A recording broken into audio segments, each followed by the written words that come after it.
रात का समय आया और एक छोटे गांव में एक पुराने हवेली की कहानी चलने लगी। हवेली में एक अजीब माहौल छाया हुआ था, जिसमें हर कोने से डर और भय की हवा छू रही थी। गांव वाले इस कहानी के बारे में डर के सिलसिले में बातें करते थे, जिन्होंने हवेली के पास से जाने वाले कई लोगों को रात के समय अजीब आवाजें सुनी थीं, जो उन्हें हैरान और भयानक बना रही थीं।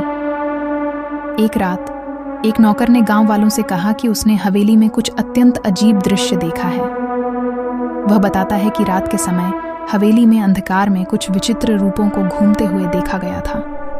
गांव वाले ने मिलकर निर्णय लिया कि वे मिलकर हवेली की राजसी गुप्ताएं सुलझाएंगे। वे हवेली में पहुंचते हैं और जैसे ही वे अंधेरे के भयानक सीन देखते हैं, वे धीरे धीरे हवेली की गहराइयों में चलने लगते हैं। अचानक एक उच्छ्वास के साथ वे एक पुराने राजा के राजकुमार के बंगले के चित्र के सामने पहुंचते हैं। वहां सच्चाई सामने आती है।